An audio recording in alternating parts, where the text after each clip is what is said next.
entender, no puedo evitar que me ames tanto, tanto, oh Jesús. No puedo entender, no puedo evitar, si lo único que hago es huir de ti. Porque te empeñas tanto en mí, Señor, porque me buscas solo a mí, porque me amas siendo tal como soy, porque me insistes y la espalda te doy, porque sufriste en la cruz por mí y porque tuviste que morir, oh no, porque te hiciste hombre siendo Dios y soportaste golpes sin razón, porque me siendo un pecador y me ofreces vida y salvación. ¿Por qué me amas tanto?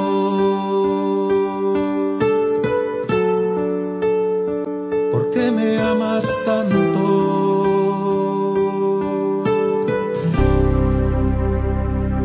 No puedo entender,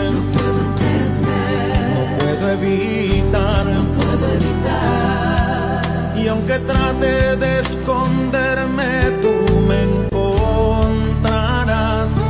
No puedo entender, no puedo entender, no puedo evitar, no puedo evitar, harás todo lo imposible porque vuelva a ti, porque te empeñas tanto en mí, porque me buscas solo a mí, porque me amas siendo tal como soy, porque me insistes y la espalda te doy, porque sufriste en la cruz por mí y porque tuviste que morir, oh no, porque te hiciste hombre siendo Dios y soportaste golpes sin razón, porque me amas siendo un pecador y me ofreces vida y salvación, porque me amas siendo tal como soy y porque me insistes si la espalda te doy,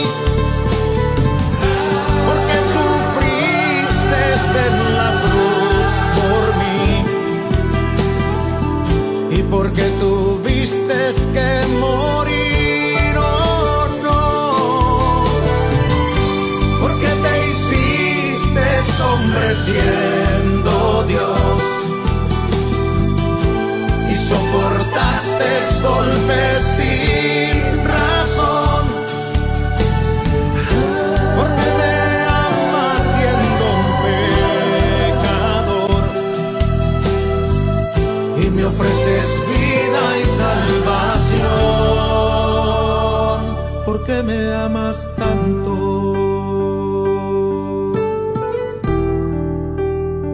¿Por qué me amas tanto?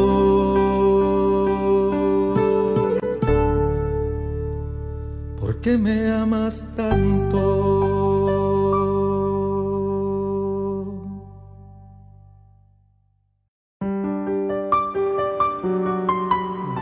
noches.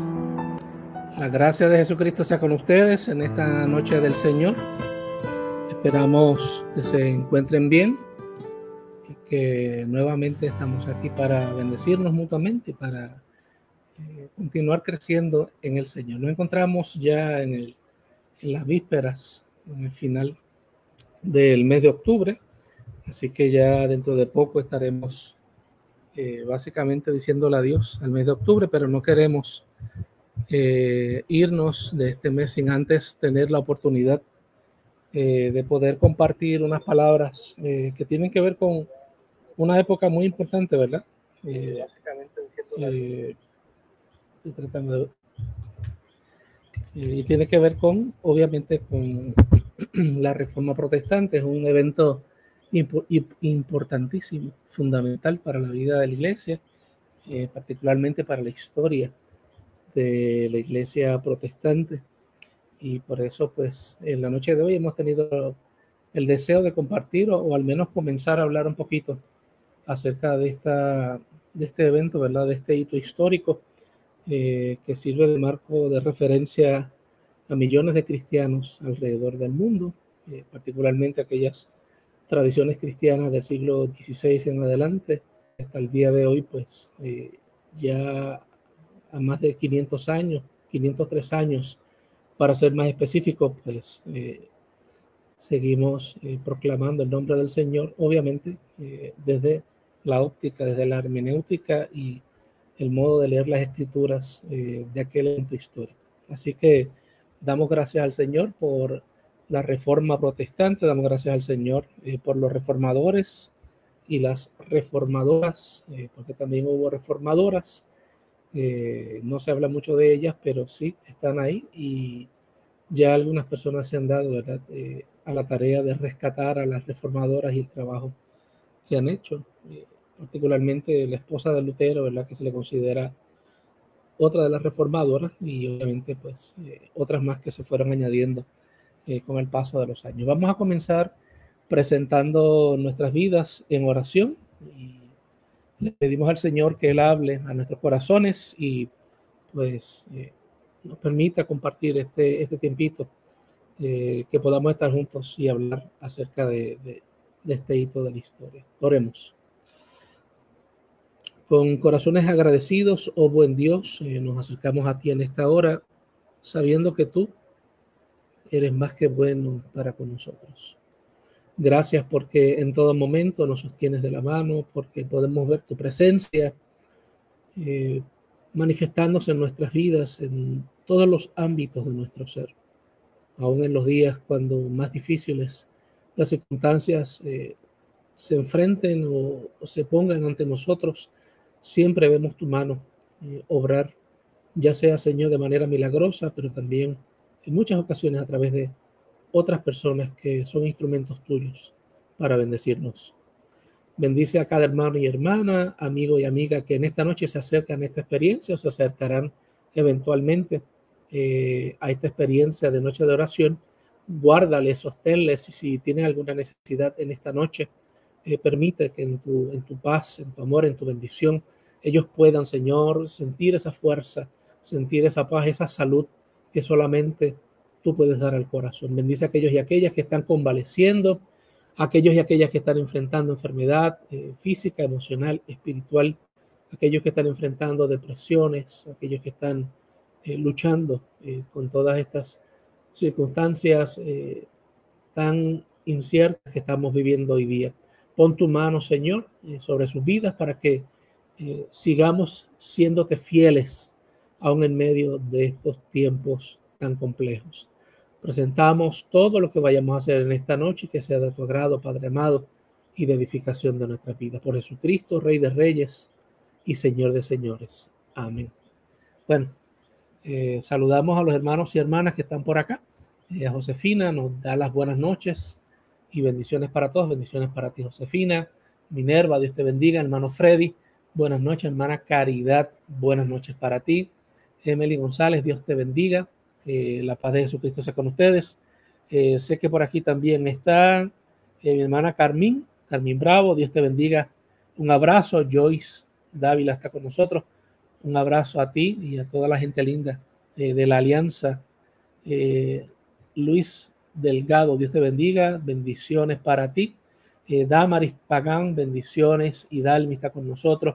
Y Luis pide oración por un estudio que le van a realizar. Así que oramos, lo presentamos. Aquellos que no han escrito un saludo, pero que están por ahí también, les enviamos un abrazo cálido, lleno de fe, de fortaleza en esta noche tan especial del Señor. Así que, como les decía, ya estamos en el día 29 del mes de octubre y, como ustedes muy bien saben, ¿verdad? Además de celebrar por ahí la gran celebración del Halloween que se vuelve famosa para esta época, para nosotros la Iglesia cristiana y particularmente el ala pues, protestante, evangélica de la Iglesia, celebra en esta fecha ese momento histórico tan importante para la Iglesia. Yo voy a compartir con ustedes unas diapositivas, ¿verdad? Una presentación y me gustaría pues que sigamos la misma y que podamos compartir entre ustedes algunas de las ideas importantes y que esta experiencia pues nos sirva para fortalecer, para acrecentar nuestro conocimiento y acerca de la Reforma Protestante y también las proyecciones de la Reforma, ¿verdad? Para nuestros días. Así que lo primero que tenemos que decir es que desde ese 31 de octubre de 1517, aunque lo decimos como una fecha específica, no lo fue así, pero la historia universal, particularmente la historia de la Iglesia y por ende la historia del mundo, cambia radicalmente a raíz de los eventos que van a cultivar una fe nueva, ¿verdad? Una fe donde vamos a mirar a Dios con otros ojos, una fe donde vamos a cuestionar unas premisas que por siglos estuvieron allí y después el Señor ilumina a este hombre, a este siervo, ¿verdad? Este monje de nombre Martín Lutero para que las cosas comiencen a cambiar. Así que voy a comenzar presentándoles y compartiendo esta diapositiva con ustedes. Espero que puedan verla. Voy a tratar de hablar con calma para que podamos participar con ella, ¿verdad? Y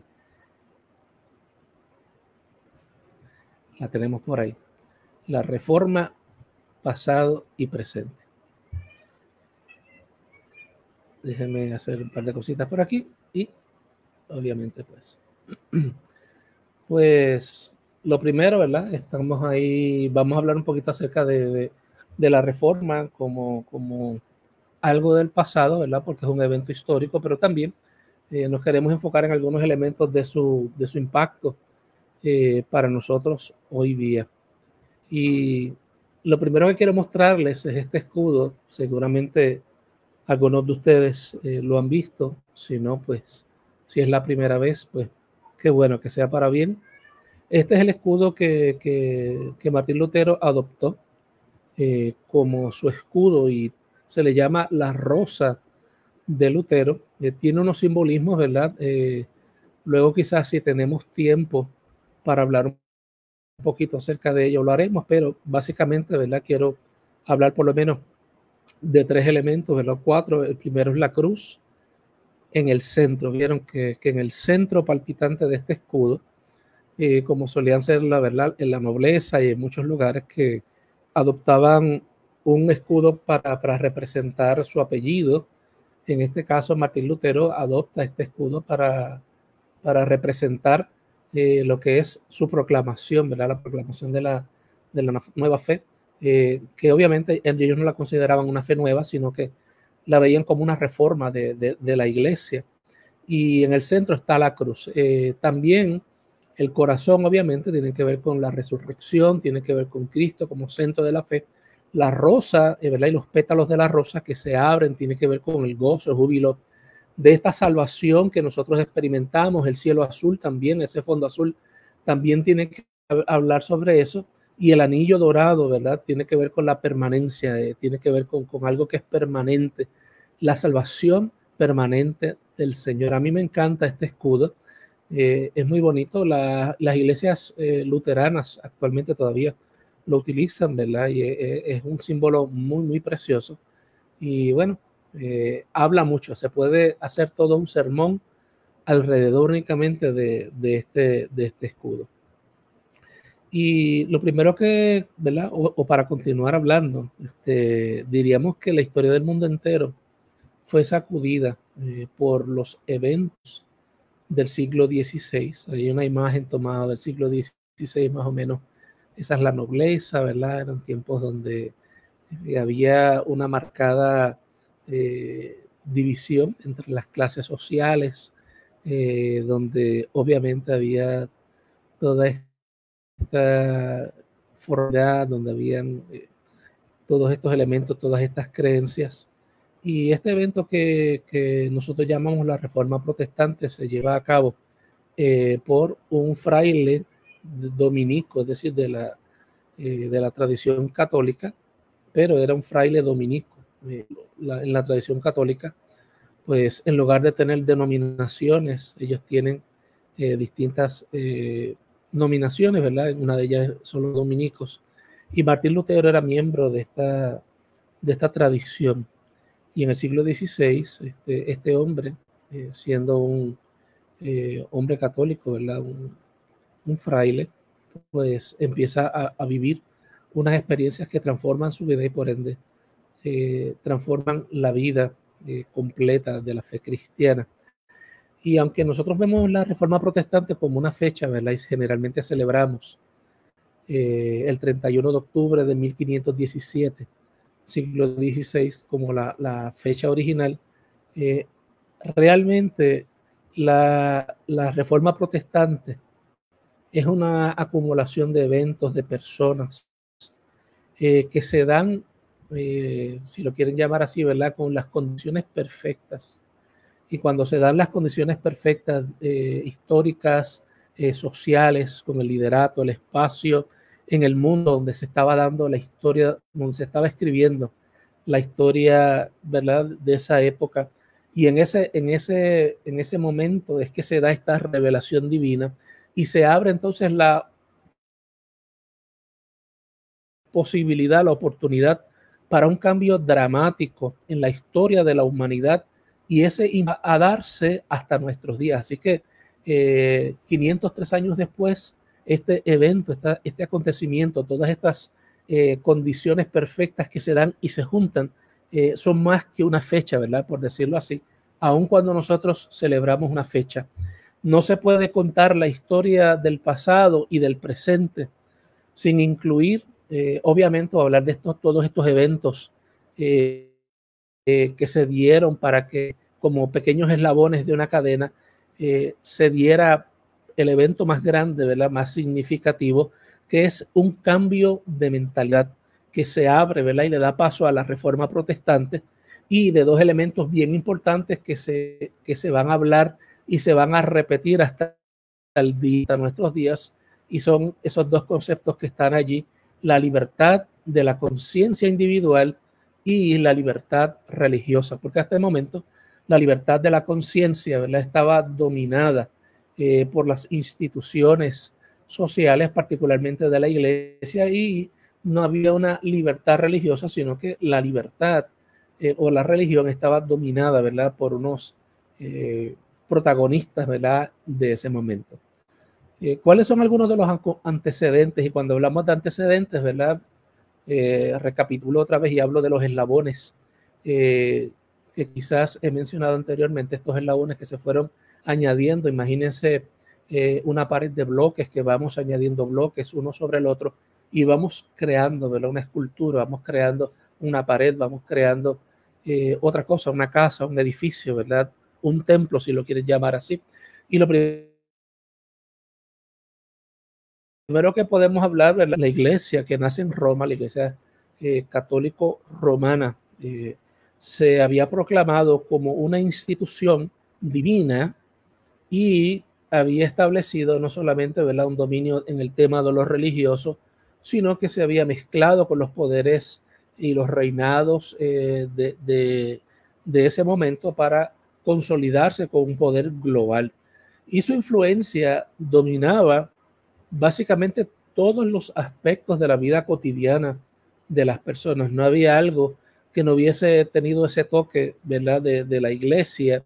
Así que todos los espacios, todos los reinos europeos de aquel entonces, todos tenían de algún modo que ver con esta realidad y este poderío, ¿verdad?, esta influencia de la iglesia. Sin embargo, un autor contemporáneo que seguramente algunos de ustedes lo han escuchado, de nombre Samuel Silva Gotay, que él es un historiador puertorriqueño. Él expresa en un libro muy importante, ¿verdad?, que se escribió aquí en la isla, se llama Protestantismo y Política en Puerto Rico. Samuel Silva Gotay, y quiero compartir una cita de él en este libro, es que él habla de un deterioro social que se está dando de manera acelerada. Y esta aceleración del deterioro social en la Edad Media es parte de los elementos que impulsan la necesidad, la urgencia, porque crean la urgencia y la necesidad de una reforma, inclusive en la iglesia, que es la institución más importante. Y eso, pues Samuel Silva Gotay, ¿verdad?, trata de plantear esos asuntos. ¿Por qué? Porque la realidad del contexto hace que la iglesia entre en muchas contradicciones en relación a los reclamos que hace acerca de sí misma, ¿verdad? Entonces la iglesia tiene tanto poder, tiene tanto dominio, tanta influencia en tantos ámbitos de la vida, que ya pierde de algún modo la esencia del norte, ¿verdad?, de su proclamación o de su razón de ser. Y como el mundo gira, ¿verdad?, en ciertas direcciones y están habiendo cambios en las sociedades, las prioridades de la iglesia del entonces, de la iglesia católica romana, van en otras direcciones distintas a lo que estaba viviendo la gente. Por lo tanto, aquí hay una especie de choque y contradicción entre lo que el pueblo necesitaba y creía y lo que la iglesia estaba moviendo como una agenda, ¿verdad?, de los tiempos. Esto es importante porque se da entonces un avanzado deterioro económico, se acelera el deterioro social y hay una crisis moral aún dentro de la institución eclesiástica. Y parte de este deterioro se puede definir en el hecho de que los propios sacerdotes desconocen las escrituras. Así que son sacerdotes, manejan actos religiosos, pero ellos mismos no conocen la Biblia o el texto bíblico, salvo, ¿verdad?, lo que se dice por ahí y lo que van aprendiendo en el camino. Otro elemento son las ventas de las indulgencias, y luego entraremos en eso, pero es básicamente, ¿verdad?, un documento en donde se afirmaba que las personas que habían muerto podían alcanzar una salvación si es que no habían en la vida hecho suficientes obras buenas para alcanzar esa salvación. A través de este documento, donde había que pagar una cantidad de dinero, se podía, ¿verdad?, hacer una especie de intercesión ante Dios desde la tierra para que las personas que no eran salvas o no participaban de esa salvación pudiesen alcanzarla. Mientras quedaban, ¿verdad?, estancadas en una especie de limbo, y de ahí viene esa palabra, ¿verdad?, estoy en el limbo. Estar en el limbo no está ni en la tierra ni en el cielo, y para salir de ese estado de limbo, pues se hacían este tipo de ventas de las indulgencias. Así que el pueblo está en un desasosiego increíble, y de más está decir que si usted tiene un miedo, un temor al porvenir, al futuro, al cielo, al infierno, una preocupación espiritual, y a usted le ofrecen aquí en la tierra la posibilidad de salvarse del castigo eterno, y esa es su creencia, usted hará todo lo posible, ¿no?, en medio de ese desasosiego para alcanzar ese estatus, ¿verdad?, de salvación.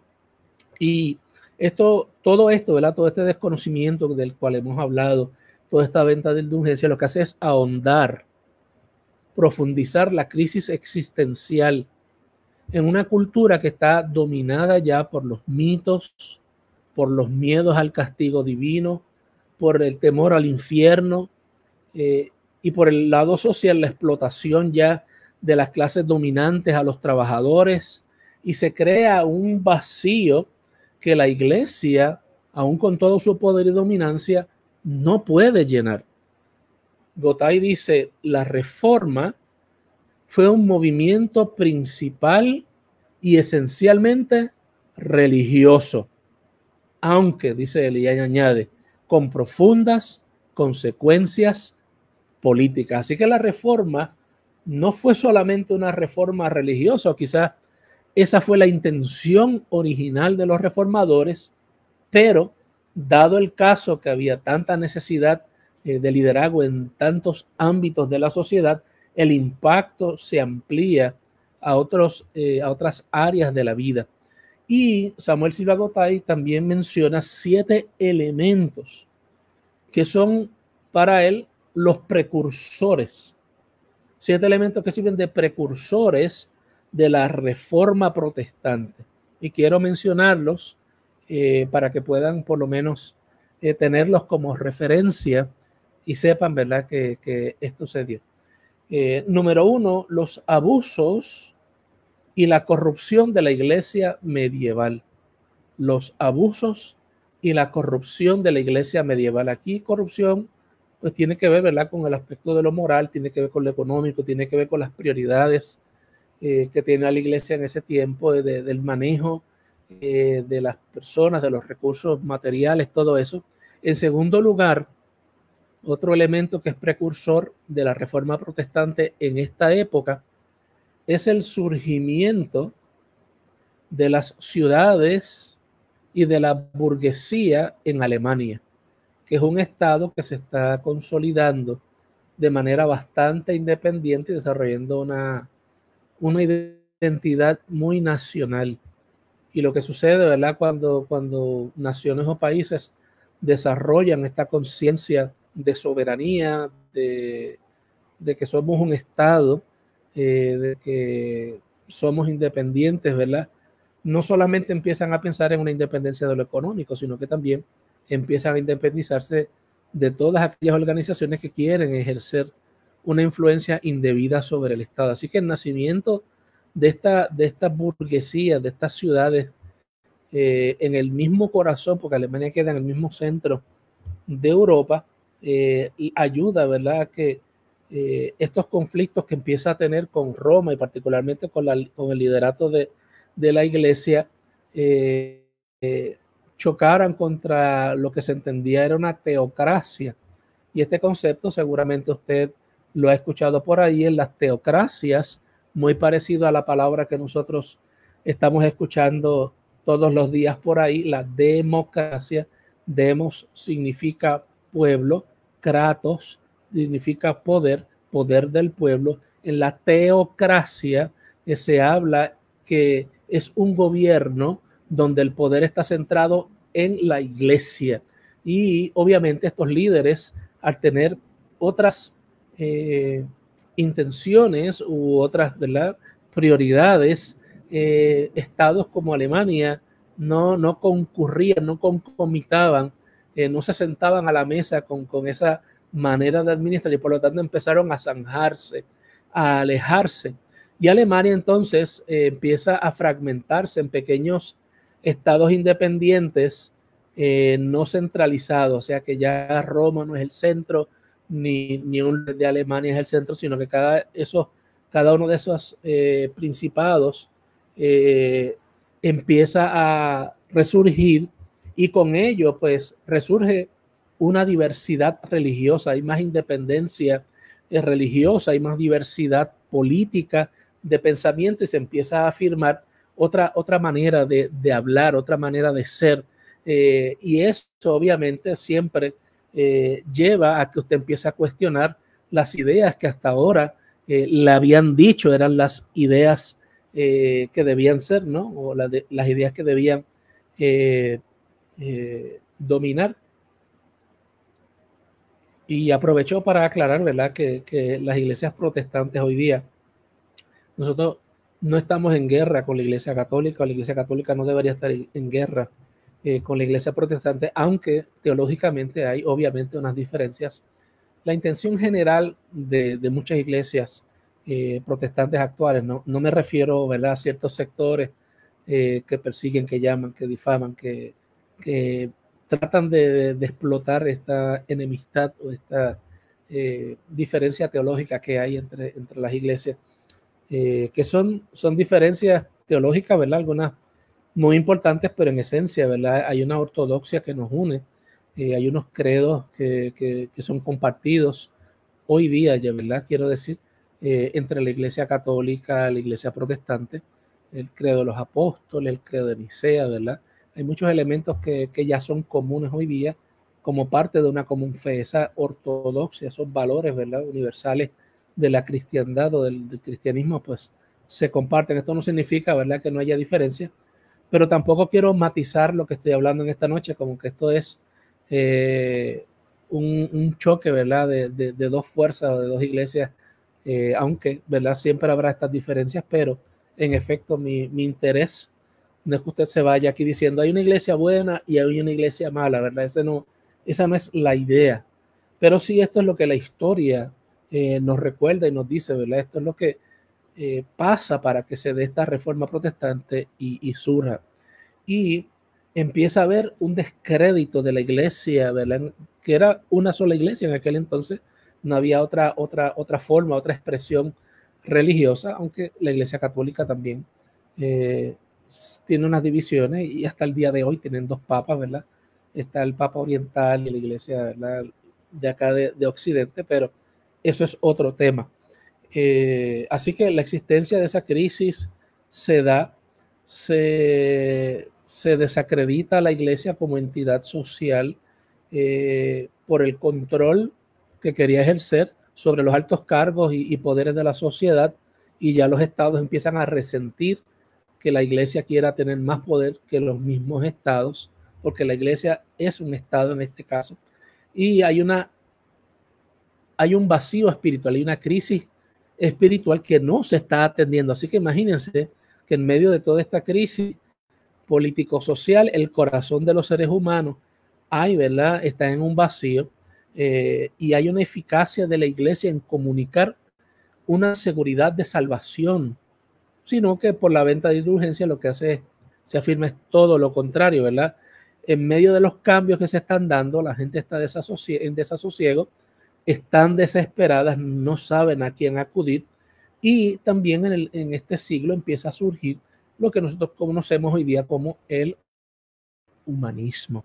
Eso significa que el humanismo surge como una respuesta al dominio de la teocracia, de la vida pública y de la vida personal de las personas. Es decir, las personas empiezan a ver otras cosas y cuando usted va a museos, por ejemplo, si usted va a París, si usted va al Museo del Louvre, va a ver que todas las pinturas antes de esta época son pinturas que están centradas en cuadros religiosos en su gran mayoría. De hecho, cuando usted ve todas estas pinturas, muchas de ellas, bueno, puede ser cualquier museo, ¿verdad? Puede ir al Louvre o el museo en Londres, el Museo Nacional de Londres o el Museo de Filadelfia, todas estas colecciones de pinturas históricas, ¿verdad? Usted verá que hay un cambio porque muchas de estas pinturas estaban centradas en lo religioso, en los valores de la iglesia, y de repente cuando surge el humanismo empiezan inclusive los pintores, empieza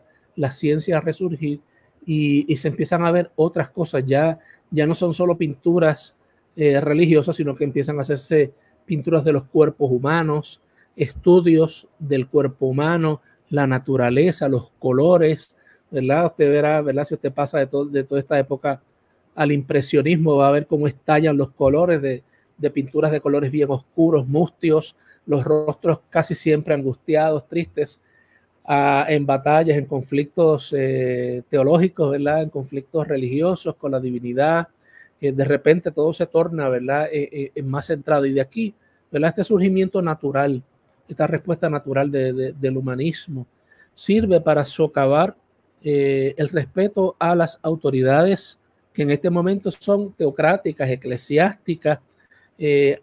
Empieza a desafiarse a la teología, ¿verdad?, tradicional, lo que se enseñaban, se empiezan a retar los mitos se empiezan a desafiar todas estas cosas, y no solamente se daba en el pueblo, sino muy importante las universidades, ¿verdad?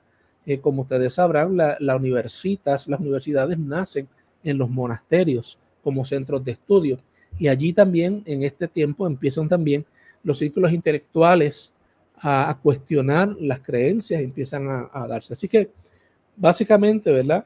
Esos son 6 de los puntos. El séptimo que nos menciona Gotay es que hay un desesperado movimiento que anunciaba el fin de los tiempos. ¿Le parece algo común y corriente de lo que está pasando hoy día? Pues en este tiempo, ¿verdad? La proclamación y la predicación es que el final se estaba acercando y que la gente necesitaba hacer algo, particularmente comprar las indulgencias, ¿verdad? Porque había un movimiento que anunciaba el final de los tiempos. Otro autor de nombre G.R. Elton dice lo siguiente: hay una total incapacidad de la Iglesia romana para ofrecer paz y consuelo a un mundo angustiado en una época en que todas las certidumbres parecen derrumbarse. Así que todo estaba en veremos.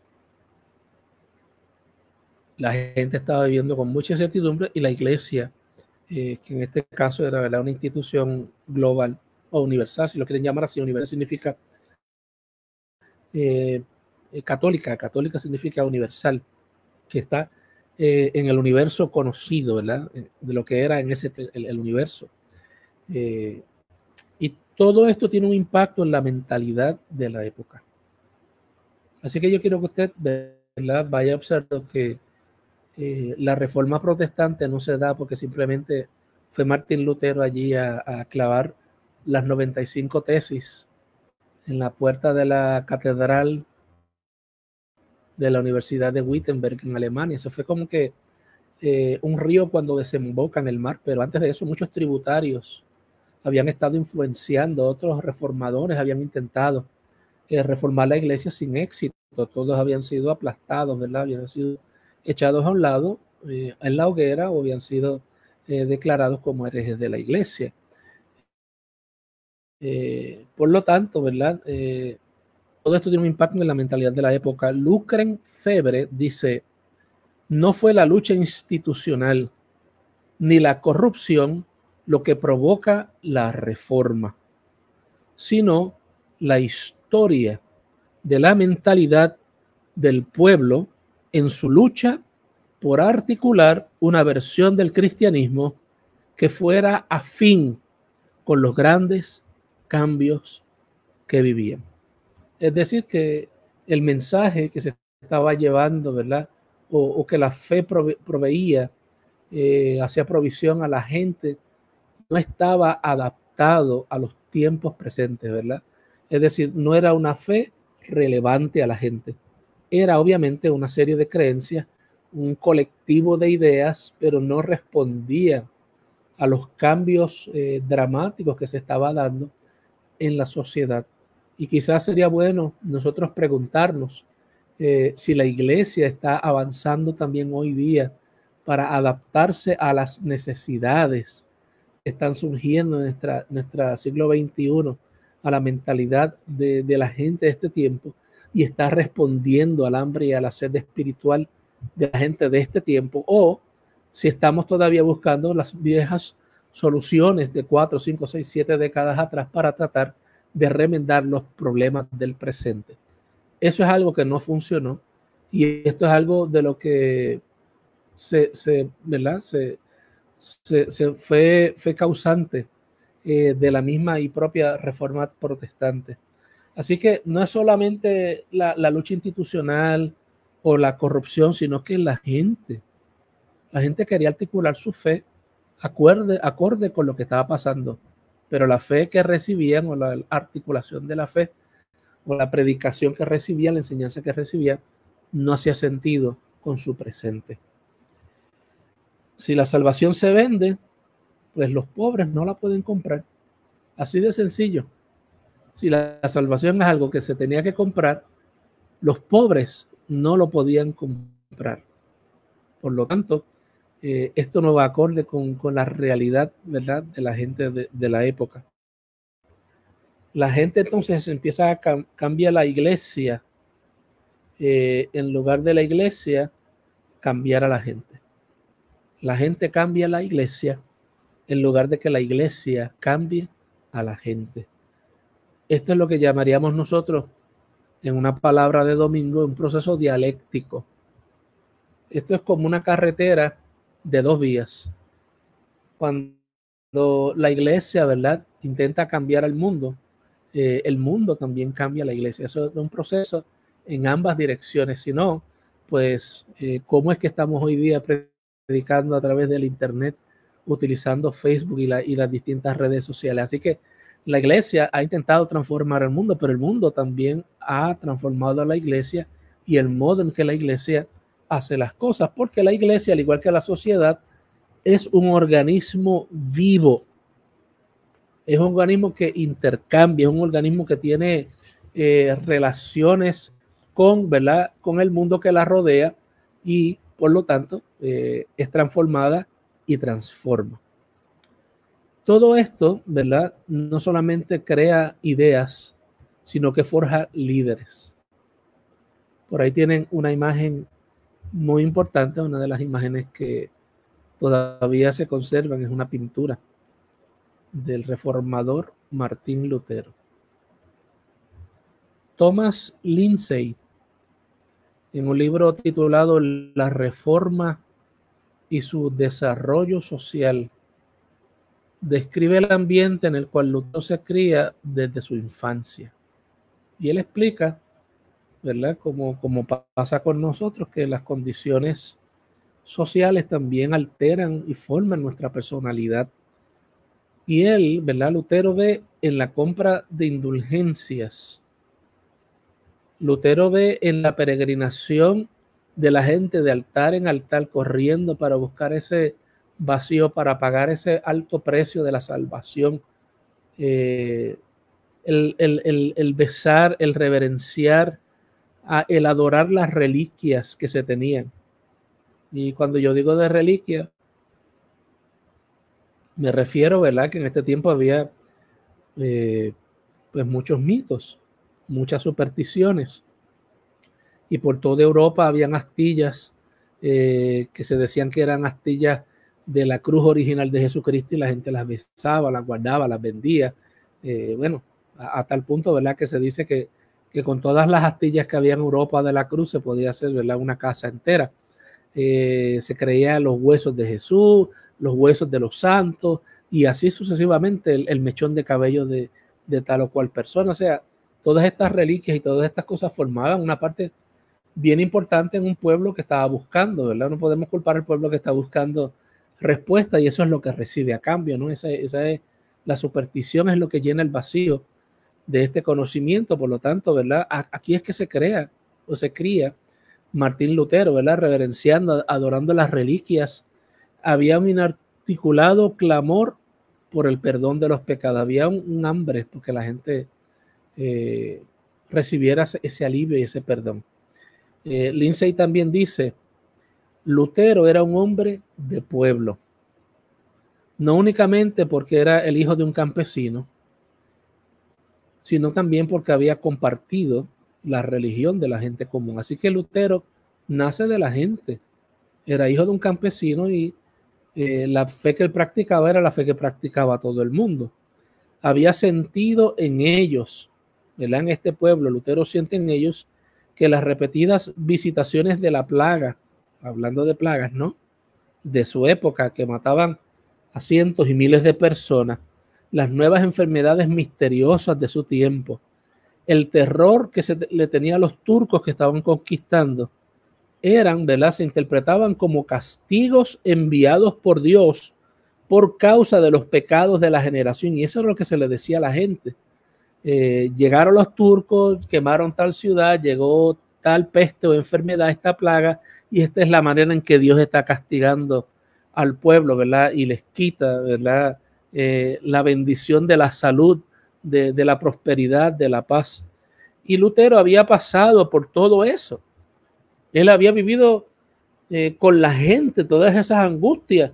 Y él también se había hundido en la desesperación de ese terror y se había doblado desesperadamente bajo la ira del Señor. O sea que Lutero vivía temiendo a la ira del Señor, vivía todos los días obsesionado con el castigo del Señor y había andado mayor trecho por el sendero equivocado hacia la búsqueda del perdón y al fin había visto la visión beatífica. Es decir, que este reformador, antes de ser iluminado por el Señor, prueba todo lo que existe, hace todo lo que todo el mundo hace. Él está como las demás personas buscando una respuesta y esa respuesta no la consigue.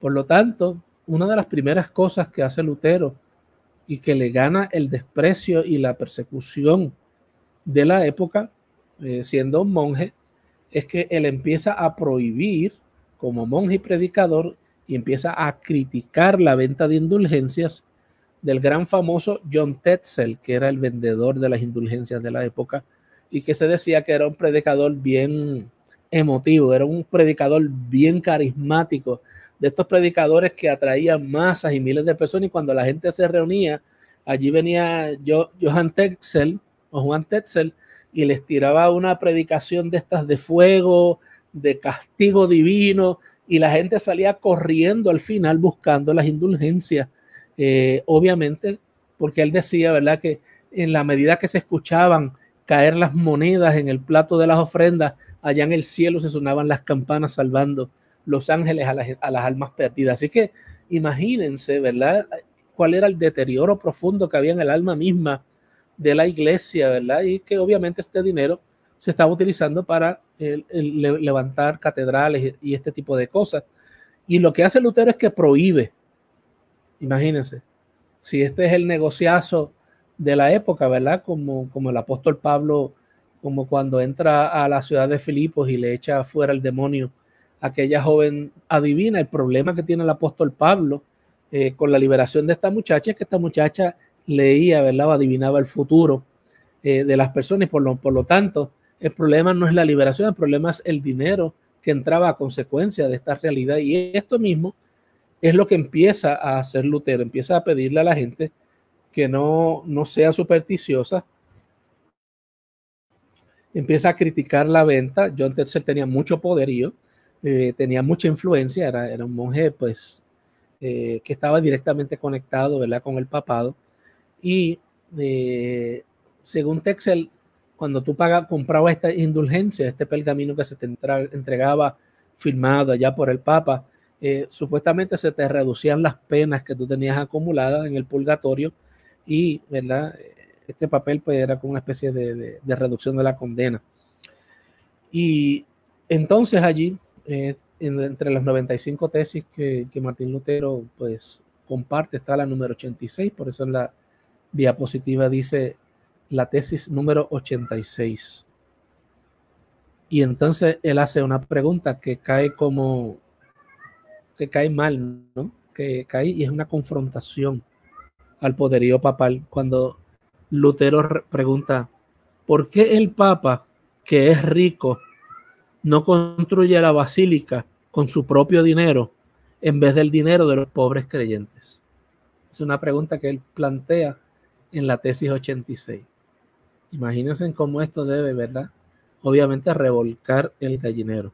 ¿Por qué el Papa, que es rico, no construye la basílica con su propio dinero en vez del dinero de los pobres creyentes? Esto es una pregunta, pero la pregunta es cargada. Y esta pregunta está haciendo una denuncia también al estado, ¿verdad?, teocrático de la iglesia en Roma. Él nunca pensó que sus propuestas fuesen tan revolucionarias como que iban a trastocar tanto y iban a tener consecuencias tan severas, pero fue así. Lamentablemente, el mensaje de Lutero acerca de los extremos del abismo que existe entre el desasosiego del pueblo y la necesidad de la predicación de la buena nueva del Evangelio crea un puente de interpretación inspirado en las Sagradas Escrituras y ya Lutero no se vale de la tradición, sino que en lugar de dejarse llevar por la tradición, lo que dicen los doctos de la ley, ¿verdad? Porque hay varias fuentes de autoridad dentro de la tradición católica. Ya veremos que en la tradición protestante la autoridad es la escritura, ¿verdad? La sola escritura. Pero en la tradición católico-romana, ¿verdad? Está también, están los doctos de la ley o los doctores de la ley, que son interpretaciones oficiales. Y lo que hace Lutero es que empieza a alejarse de estas interpretaciones de la tradición, empieza a acercarse directamente al texto bíblico, a las Sagradas Escrituras, no en la tradición, no el papado, no en la autoridad de la iglesia, sino en la persona de Jesucristo. Y esto, mis hermanos y mis hermanas, hace un cambio dramático en la vida de Martín Lutero y de su época. No creo que tengamos tiempo para más, así que queremos dejarlo por ahí. Y queremos terminar con esas palabras que están allí escritas, que es uno de los principios que rescata Martín Lutero y que son importantes aún para nuestros días.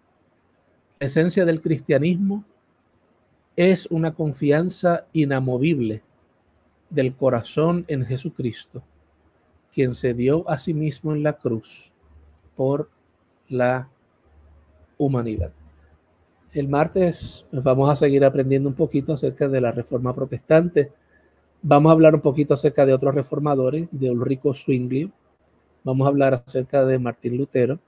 De las tesis de Zwinglio vamos a hablar, y vamos a hablar desde el punto de vista de Juan Calvino, acerca de lo que es la salvación. Así que acompáñanos en esta serie de repaso histórico, ¿verdad? De celebración de este tiempo de reforma, para que podamos crecer, para que podamos entender quiénes somos como iglesia, como pueblo del Señor, mirar, ¿verdad? También en retrospectiva aquellos hombres y mujeres que modelaron una fe en tiempos de cambio, en tiempos de transformación, para ver si también nosotros en nuestros tiempos de cambio y transformación nos inspiramos en ellos y obviamente en quien fueron la verdadera inspiración para ellos, la palabra y Jesucristo mismo. Así que no es Martín Lutero, no es Juan Calvino, no es Ulrico Zwinglio, es el Dios de ellos quien verdaderamente debe recibir toda la gloria y toda la honra. Oramos, presentamos ante el Señor todas nuestras peticiones. Leímos por aquí, Charlie Alicia dice, los clavos y el manto. Sí, Charlie, se vendía todo. Como dicen por ahí, hasta los clavos de la cruz, todo eso se vendía. Joyce pide oración por su hija, por su salud y paz. Joyce, estarás presente en nuestras oraciones y oraremos también. Y por Luis Delgado, que pide oración por su salud, porque le van a realizar un cateterismo. Oramos por la paz de todos y todas. Vamos a orar y vamos a presentar nuestras vidas ante el Señor. Dios de bondad, te damos gracias por esta oportunidad que tú nos brindas de acercarnos a ti en estos tiempos de tanta importancia, de tanta transformación. Señor, de cara a las elecciones en Puerto Rico y en Estados Unidos, te suplicamos también que tú nos bendigas con el don de la paz, que tú nos concedas, Padre amado, aún en medio de nuestra diversidad y de nuestras diferencias, ser personas que anuncian, Padre amado, el respeto hacia las demás opiniones e ideas de los demás. Ayúdanos a cultivar una hermandad en medio de la diversidad. Ayúdanos a cultivar, Señor, la solidaridad, el amor, el poder ayudarnos a pesar de nuestras diferencias. Permite que el ambiente agresivo, tóxico, violento que se da durante esta época se disipe por la gracia de tu Espíritu, y que cada persona pueda entender, Señor, la importancia que significa vivir apegado a ti, pero también de amar a sus semejantes tal y como son. Bendice a mis hermanos y hermanas que están atravesando por momentos difíciles. Mira a nuestro hermano Luis Delgado, Señor, posa tu mano sanadora sobre su cuerpo, que él reciba esa visitación tuya en medio de este estudio que le van a hacer, que tu gracia sea sobre él. Mira a Joyce, Padre amado, bendícela a ella, sobre su hija. Yo te pido, Padre amado, esa joven que es tuya, que es una joven valiosa para ti, Señor, amada y querida por su familia, que tu gracia se derrame sobre ellas y ella pueda sentir la fortaleza, la paz y el amor de tu Espíritu Santo. Oh Padre amado, que tu gracia les sostenga en medio de las circunstancias de la vida, que tu fe, Padre amado, les sostenga en medio de los retos y desafíos de este tiempo, y que nada, Padre amado, pase por alto, que tú, Señor, estás en control. Todo esto te lo pedimos con tu bendición como Dios Padre, como Dios Hijo y como Dios Espíritu Santo. A ti sea la gloria por los siglos de los siglos. Amén. Hermano y hermana, que la paz de Jesucristo sea contigo, que el Señor te sostenga, que el Señor te bendiga y que este tiempo pues pueda ser de crecimiento y de paz. Saludos por acá también a nuestro hermano Enrique González, que está por aquí también, y a todos los hermanos y hermanas que nos han acompañado en esta noche. Un abrazo cálido y que la paz de Jesucristo sea contigo. Shalom.